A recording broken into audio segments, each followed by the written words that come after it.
अयोध्या में रामलला की प्राण प्रतिष्ठा को लेकर तैयारियां जोरों पर हैं। 22 जनवरी 2024 को भव्य राम मंदिर में रामलला को विराजमान कराया जाएगा। इस कार्यक्रम के लिए प्रधानमंत्री नरेंद्र मोदी समेत देश के कई दिग्गज नेता, अभिनेता, कलाकार और उद्योगपतियों को शामिल होने के लिए न्योता भेजा गया है। आज इस वीडियो के माध्यम से हम आपको बताएंगे अयोध्या के पिछले 500 सालों की पूरी कहानी कि अयोध्या विवाद की पूरी कहानी की शुरुआत कहां से होती है और किस तरह राम मंदिर के निर्माण की शुरुआत होती है। लेकिन आगे बढ़ने से पहले अगर आप एक सच्चे राम भक्त हैं तो वीडियो को लाइक और शेयर अभी से कर दीजिएगा और चैनल पर अगर आप पहली बार आए हैं तो चैनल को सबसे पहले सब्सक्राइब जरूर कर लीजिएगा। तो चलिए चलते हैं अपनी कहानी के ऊपर। कहा जाता है कि अयोध्या में एक ऐसे स्थल पर एक मस्जिद बनवाया गया जिसे हिंदू अपने आराध्य देव भगवान श्री राम का जन्म स्थान मानते हैं। कहा जाता है कि मुगल शासक बाबर के सेनापति मीर बाकी ने यहाँ मस्जिद बनवाई थी जिसे कि बाबरी मस्जिद के नाम से जाना जाता था। यहाँ हम आपको बताना चाहते हैं कि बाबर 1526 में भारत आया था। 1528 तक उसका साम्राज्य अवध, जो कि वर्तमान में अयोध्या है, वहां तक उसका साम्राज्य पहुंच गया था। इसके बाद करीब 3 सदियों तक के इतिहास की जानकारी किसी भी ओपन सोर्स पर मौजूद नहीं है। कहा जाता है कि अयोध्या में इस मुद्दे को लेकर हिंदू मुस्लिम हिंसा की पहली घटना 1853 में हुई थी, जब निर्मोही अखाड़ा ने ढांचे पर दावा करते हुए कहा कि जिस स्थल पर मस्जिद खड़ा है वहां एक मंदिर हुआ करता था, जिसे बाबर के शासनकाल में नष्ट किया गया। अगले 2 सालों तक इस मुद्दे को लेकर अवध में हिंसा भड़कती रही। वर्ष 1859 में विवादित स्थल पर अंग्रेजों ने बाड़ लगा दी थी। साथ ही परिसर के भीतरी हिस्से में मुसलमानों को और बाहरी हिस्से में हिंदुओं को प्रार्थना करने की अनुमति दी गई थी। फैजाबाद जिला गजट 1905 के अनुसार 1855 तक हिंदू और मुसलमान दोनों एक ही इमारत में पूजा या इबादत करते रहे। असली विवाद शुरू हुआ 23 दिसंबर 1949 को, जब भगवान राम की मूर्तियां मस्जिद में पाई गईं। हिंदुओं का कहना था कि भगवान राम प्रकट हुए हैं, जबकि मुसलमानों ने आरोप लगाया कि किसी ने रात में चुपचाप मूर्तियां वहां रख दी। विवाद बढ़ने पर हिंदू और मुस्लिम पक्ष अदालत पहुंच गए। यूपी सरकार ने मूर्तियां हटाने का आदेश दिया, लेकिन जिला मजिस्ट्रेट के नायर ने दंगों और हिंदुओं की भावनाओं के भड़कने के डर से इस आदेश को पूरा करने में असमर्थता जताई। सरकार ने इसे विवादित ढांचा मानकर ताला लगवा दिया। वर्ष 1986 फैजाबाद के जिला मजिस्ट्रेट ने हिंदुओं के अनुरोध पर प्रार्थना करने के लिए विवादित स्थल का दरवाजा खोलने का आदेश दिया। मुसलमान विरोध में उतरे और बाबरी मस्जिद संघर्ष समिति बनाई। वर्ष 1989 आता है, जब विहिप ने विवादित स्थल के पास राम मंदिर की नींव रखी। मंदिर निर्माण के लिए अभियान तेज किया। वर्ष 1990 विहिप कार्यकर्ताओं ने विवादित ढांचे को नुकसान पहुंचाया था। इसके बाद तत्कालीन पीएम चंद्रशेखर ने बातचीत से विवाद सुलझाने का प्रयास किया, लेकिन विफल रहे। 6 दिसंबर 1992 को हजारों की भीड़ ने अयोध्या में विवादित ढांचा गिरा दिया। इसके बाद देश भर में हिंदू मुस्लिम दंगे भड़क गए। इन दंगों में 2000 से ज्यादा लोग मारे गए थे। जनवरी 2002 में प्रधानमंत्री अटल बिहारी वाजपेयी ने विवाद सुलझाने के लिए अयोध्या समिति बनाई। वरिष्ठ अधिकारी शत्रुघ्न सिंह को वार्ता के लिए नियुक्त किया गया। फरवरी 2002 भाजपा ने यूपी चुनाव के लिए घोषणा पत्र से राम मंदिर निर्माण का मुद्दा हटा लिया। हालांकि विहिप ने 15 मार्च से राम मंदिर बनाने की घोषणा कर दी। इसके बाद हजारों हिंदू अयोध्या में एकत्र हो गए। 13 मार्च 2002 सुप्रीम कोर्ट ने विवादित स्थल पर यथास्थिति बनाए रखने का आदेश दिया। साथ ही स्पष्ट किया कि किसी को विवादित भूमि पर शिला पूजन की अनुमति नहीं होगी। 22 जून 2002 विहिप ने विवादित भूमि पर मंदिर निर्माण की मांग उठाई। जनवरी 2003 का दिन आता है। रेडियो तरंगों के जरिए विवादित स्थल के नीचे किसी प्राचीन इमारत के अवशेष का पता लगाने का प्रयास किया गया, लेकिन कोई निष्कर्ष नहीं निकला।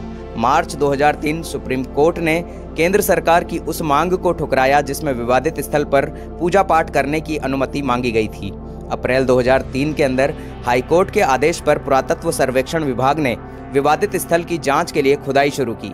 पुरातत्व सर्वेक्षण विभाग ने अपनी रिपोर्ट में बताया कि विवादित स्थल की खुदाई में मंदिर से मिलते जुलते कई अवशेष मिले हैं। इस रिपोर्ट ने हिंदू पक्ष के दावे पर मुहर लगा दी थी। मई 2003 सीबीआई ने 1992 में विवादित ढांचा विध्वंस मामले में लाल कृष्ण आडवाणी सहित 8 लोगों के खिलाफ आरोप पत्र दाखिल किया। जून 2003 के दिन कांची पीठ शंकराचार्य जयेंद्र सरस्वती ने मामले को सुलझाने के लिए मध्यस्थता की पहल की, लेकिन कोई नतीजा नहीं निकला। अगस्त 2003 में विहिप ने अनुरोध किया कि राम मंदिर निर्माण के लिए सरकार विशेष विधेयक लाए। इस मांग को तत्कालीन उप प्रधानमंत्री लाल कृष्ण आडवाणी ने ठुकरा दिया था। अप्रैल 2004 भाजपा नेता लाल कृष्ण आडवाणी ने अयोध्या के विवादित स्थल पर बने अस्थायी राम मंदिर में पूजा की। साथ ही बयान दिया कि भव्य राम मंदिर का निर्माण जरूर होगा। जुलाई 2005 में 5 आतंकियों ने विवादित परिसर पर जानलेवा हमला किया। इसमें 5 आतंकियों समेत 6 लोगों की मौत हुई। 4 अगस्त 2005 को फैजाबाद की जिला अदालत ने विवादित परिसर के पास हुए हमले में 4 लोगों को न्यायिक हिरासत में जेल भेजा। 20 अप्रैल 2006 को यूपीए सरकार ने लिब्राहन आयोग को लिखित बयान दिया कि विवादित ढांचे को गिराना सुनियोजित साजिश थी। भाजपा, आरएसएस, बजरंग दल और शिवसेना ने मिलकर इस साजिश को अंजाम दिया।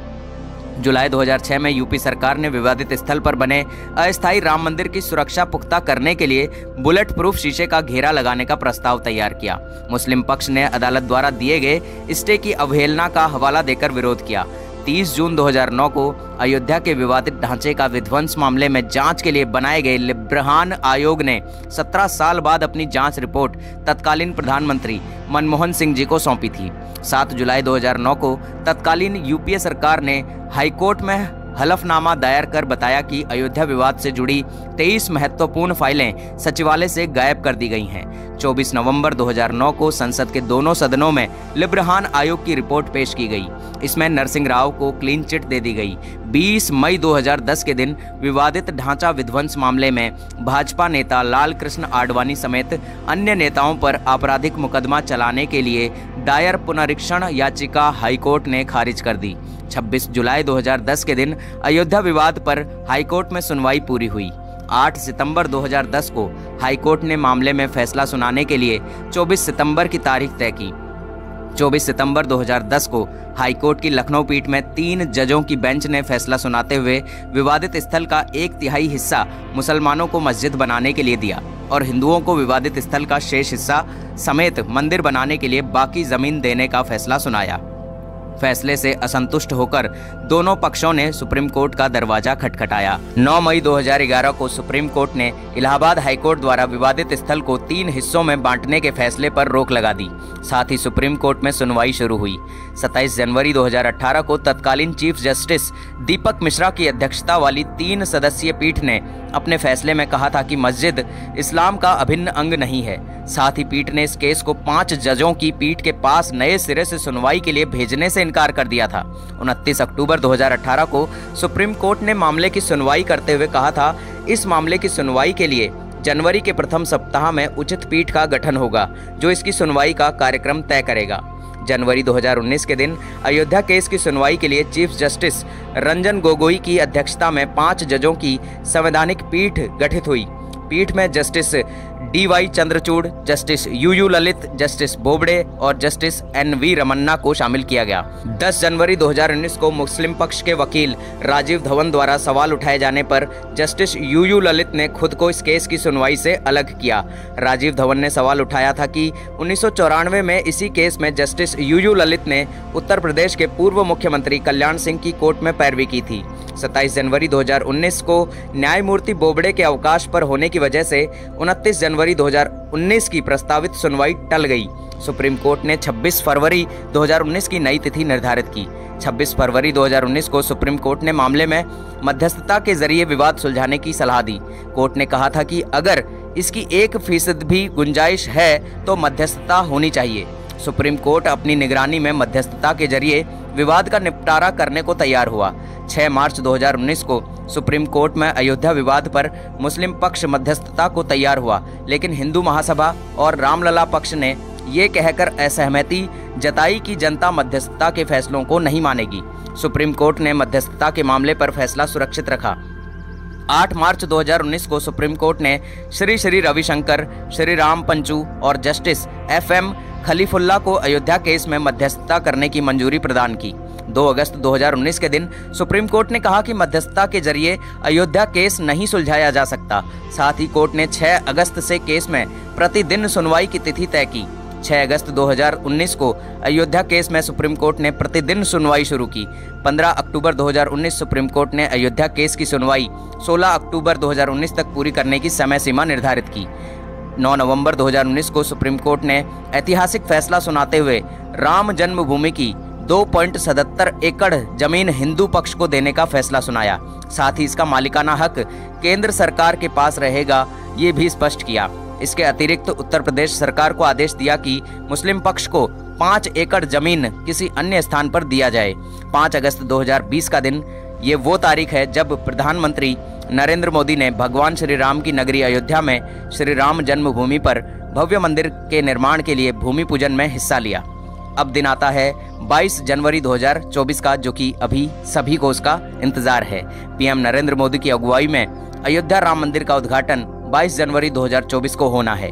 प्राण प्रतिष्ठा समारोह से पहले पीएम मोदी भगवान हनुमान से अनुमति लेंगे, जिन्हें अयोध्या का शासक माना जाता है। आपको एक चीज और बता दें कि आधिकारिक सूत्रों के अनुसार मंदिर ट्रस्ट श्री राम जन्मभूमि तीर्थ क्षेत्र की आमंत्रित सूची में 7000 से अधिक लोग इसमें शामिल होने वाले हैं और इनमें क्रिकेट के दिग्गज सचिन तेंदुलकर और विराट कोहली, बॉलीवुड सुपरस्टार अमिताभ बच्चन और अरबपति उद्योगपति मुकेश अंबानी और गौतम अडानी और अन्य कई बड़े नाम इसमें शामिल हैं।